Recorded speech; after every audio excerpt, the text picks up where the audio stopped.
Chanakya international academy உங்களுக்குள் இருக்கும் தலைவரை வெளிக்கொண்டு வரும் பியூர் பாலிடிக்ஸ் பயிற்சி பட்டறை. நேரடி மற்றும் இணைய வழி. கான்டாக்ட் 7338824242. ஜம்மு காஷ்மீர் அரசு திறம்பட செயல்படாமல் இருப்பதற்கு மாநில அந்தஸ்தை காரணம் காட்ட முடியாது என்று ஜம்மு காஷ்மீர் துணைநிலை ஆளுநர் மனோஜ் சின்ஹா பேசியது அதிர்வலையை ஏற்படுத்தியுள்ளது.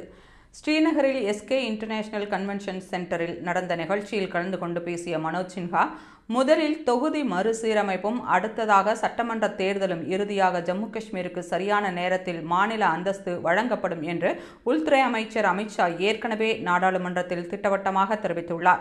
ஜம்மு காஷ்மீரின் யூனியன் பிரதேசத்திற்காகத்தான் 2024 சட்டமன்ற தேர்தல் நடைபெற்றது. தேர்ந்தெடுக்கப்பட்ட அரசு திறம்பட செயல்பட முடியாமல் போனதற்கு மாநில அந்தஸ்து வழங்கப்படாததுதான் காரணம் என்று கூற முடியாது.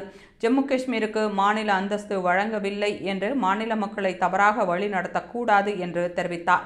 மேலும் ஜம்மு காஷ்மீர் மாநில அரசுக்கு எல்லா அதிகாரங்களும் உள்ளன என்றும் ஜம்மு காஷ்மீர் மக்களின் வாழ்க்கை தரத்தை உயர்த்துவதற்காக தனது அதிகாரத்தை ஜம்மு அரசு பயன்படுத்த வேண்டும் என்றும் மனோஜ் சின்ஹா கூறினார்.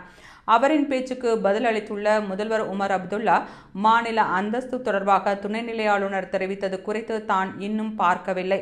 ஊடகங்கள் தெரிவித்ததைப் போல அவர் பேசியிருந்தால் சரியான நேரத்தில் அதற்கு பதிலளிக்கப்படும் என்று மழுப்பலாக பதிலளித்தார்.